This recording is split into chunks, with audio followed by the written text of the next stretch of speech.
ನಮಸ್ಕಾರ ವೀಕ್ಷಕರೇ, ಶೋಧ ಚಾನಲ್ಗೆ ಎಲ್ಲರಿಗೂ ಸ್ವಾಗತ. ಇವತ್ತಿನ ನಮ್ಮ ವಿಡಿಯೋದಲ್ಲಿ ಕನ್ನಡ ಚಿತ್ರರಂಗದ ಇತಿಹಾಸದಲ್ಲಿ ಒಂದು ಹೊಸ ಮೈಲುಗಲ್ಲು ಸ್ಥಾಪಿಸಿದ, ಅಂದು ಪ್ರೇಕ್ಷಕರನ್ನು ಬೆಚ್ಚಿ ಬೀಳಿಸಿದ ಚಿತ್ರದ ಬಗ್ಗೆ ನಾವು ಇವತ್ತು ಚರ್ಚಿಸೋಣ.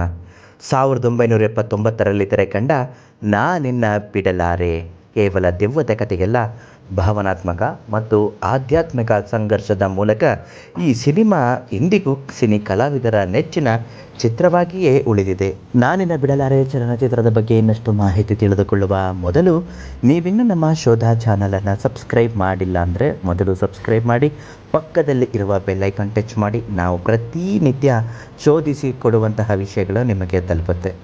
ಚಿತ್ರದ ಪ್ರಮುಖ ಮಾಹಿತಿಯನ್ನು ನೋಡೋದಾದರೆ, ನಿರ್ದೇಶನ ಮತ್ತು ತಾರಾಗಣದಲ್ಲಿ ವಿಜಯ್ ಅವರು ನಿರ್ದೇಶನದಲ್ಲಿ ಮೂಡಿಬಂದ ಈ ಚಿತ್ರ ಅನಂತ್ ನಾಗ್ ಮತ್ತು ಲಕ್ಷ್ಮಿ ನಾಯಕಿ ನಟಿಯಾಗಿ ನಟಿಸಿದ್ದಾರೆ. ಅಂದಿನ ಕಾಲದ ಈ ಯಶಸ್ವಿ ಜೋಡಿ ಅದ್ಭುತ ನಟನೆಯ ಈ ಚಿತ್ರದ ಜೀವಾಳ.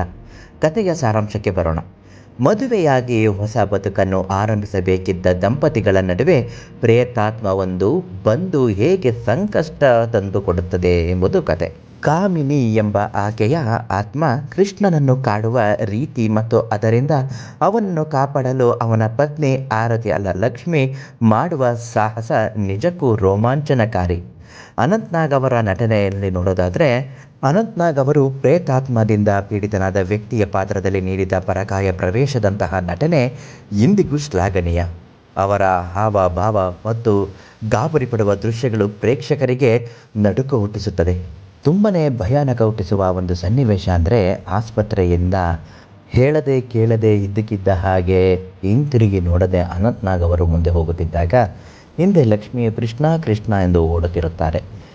ನೇರವಾಗಿ ಸ್ಮಶಾನಕ್ಕೆ ಹೋಗಿ ಒಂದು ಸಮಾಧಿಯನ್ನು ನೋಡುತ್ತಾ ಹಾಗೆ ನಿಂತಿರುತ್ತಾರೆ. ಇದನ್ನು ನೋಡಿದ ಲಕ್ಷ್ಮಿಗೆ ಏನೋ ಒಂದು ರೀತಿಯಾದಂತಹ ಕಳವಳ, ಆತಂಕ. ಒಂದು ಬಾರಿ ಅನಂತ್ ನಾಗ್ ಅವರ ಬೆನ್ನನ್ನು ಮುಟ್ಟಿದಾಗ ಅನಂತ್ ನಾಗ್ ಹಿಂದೆ ತಿರುಗಿ ಒಂದು ನೋಟ ಕೊಡುವ ಲುಕ್ನಲ್ಲಿ ಲಕ್ಷ್ಮಿಗೆ ಎಷ್ಟು ಭಯ ಆಗುತ್ತೋ ಅದಕ್ಕಿಂತ ಹೆಚ್ಚಾಗಿ ಪ್ರೇಕ್ಷಕನಿಗೆ ಭಯ ಹುಟ್ಟಿಸುವಂತಾಗುತ್ತದೆ.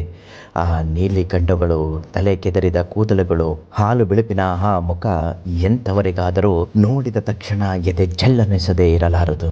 ಅನಂತ್ ನಾಗ್ ಅವರು ಲಕ್ಷ್ಮಿಯವರ ಸೀರೆಯನ್ನು ಹಿಡಿದು ಎಳೆದಾಡುವಾಗ ಹಿಂಭಾಗದಿಂದ ಬಂದಂಥ ಅಶ್ವಥ್ ಅವರು ತಮ್ಮ ವಾಕಿಂಗ್ ಸ್ಟಿಕ್ನಿಂದ ಒಂದು ಏಟು ಬಿಡುತ್ತಾರೆ ನೋಡಿ. ಕೆಳಗಡೆ ಬಿದ್ದ ಅನಂತ್ ನಾಗ್ ಓರೆಗಣ್ಣಿನಿಂದ ದಿಟ್ಟಿಸಿ ನೋಡುತ್ತಾ ತೆವಳುತ್ತಾ ಕಾಮಿನಿ ಸಮಾಧಿಯನ್ನು ಸೇರುವ ದೃಶ್ಯ ನೋಡುತ್ತಾ ಇದ್ದರೆ ಎಂಥವರಿಗಾದ್ರೂ ಭಯ ಆಗೇ ಆಗುತ್ತೆ. ಹಬ್ಬ, ಎಂತಹ ಅದ್ಭುತವಾದ ಸೀಕ್ವೆನ್ಸ್ ಅಲ್ವಾ.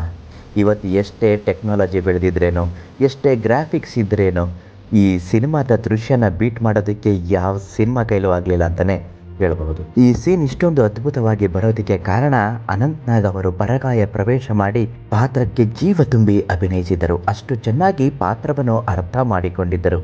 ಕೆಲವರ ಅಭಿನಯವೇ ಹಾಗೆ ಇರುತ್ತೆ. ಅದರಲ್ಲಿ ಒಂದು ರೀತಿಯಾದಂತಹ ಟ್ಯಾಲೆಂಟ್ ಅಂತಲೇ ಹೇಳಬಹುದು. ಇಂತಹ ಟ್ಯಾಲೆಂಟ್ ಅನಂತ್ ನಾಗ್ ಅವರಿಗೆ ತುಂಬಾ ಚೆನ್ನಾಗಿ ಗೊತ್ತಿತ್ತು. ಅವರು ಆಗಲೇ ಅದನ್ನು ಕರಗತ ಮಾಡಿಕೊಂಡಿದ್ದರು. ಈ ಸಿನಿಮಾನ ನಾವು ಥಿಯೇಟ್ರಲ್ಲಿ ನೋಡಬೇಕು ಅಂತ ಅಂದ್ಕೊಂಡ್ರೆ ಅದು ಸಾಧ್ಯವೇ ಆಗಲಿಲ್ಲ. ಯಾಕೆಂದರೆ ಆ ಟೈಮಲ್ಲಿ ನಾವಿನ್ನೂ ಹುಟ್ಟೇ ಇರಲಿಲ್ಲ. ಏನೇ ಆಗಲಿ, ಟಿ ವಿಲಿ ಬಂದರೆ ಅಥವಾ ನಾವೇನಾದ್ರು ಯೂಟ್ಯೂಬಲ್ಲಿ ನೋಡ್ತಾ ಇದ್ದರೆ ನಿಮ್ಮ ಮಕ್ಕಳಿಗೋ ಅಥವಾ ಸ್ನೇಹಿತರ ಮಕ್ಕಳಿಗೋ ಯಾರಿಗಾದರೂ ಪರವಾಗಿಲ್ಲ ಈ ಸಿನಿಮಾ ನೋಡೋಕ್ಕೆ ಸಜೆಸ್ಟ್ ಮಾಡಿ, ಆಮೇಲೆ ಕೇಳಿ ಏನು ಹೇಳ್ತಾರೆ ಅಂತ. ಇದು ನಾನಿನ್ನ ಬಿಡಲಾರೆ ಚಲನಚಿತ್ರದ ಒಂದು ಪುಟ್ಟ ಮೆಲುಕು ಅಷ್ಟೇ. ಇನ್ನೂ ಶೋಧ ಚಾನಲ್ನಲ್ಲಿ ಅನೇಕ ವಿಚಾರಗಳನ್ನು ಮುಂದಿನ ದಿನಗಳಲ್ಲಿ ಶೋಧಿಸಿ ನಿಮ್ಮ ಮುಂದೆ ತರ್ತೇವೆ. ಅಲ್ಲಿಯವರೆಗೂ ಶೋಧ ಸದಾ ನಿಮ್ಮೊಂದಿಗೆ. ನೋಡ್ತಾ ಇರಿ, ಬೇರೆಯವ್ರಿಗೂ ಶೇರ್ ಮಾಡಿ. Thank you.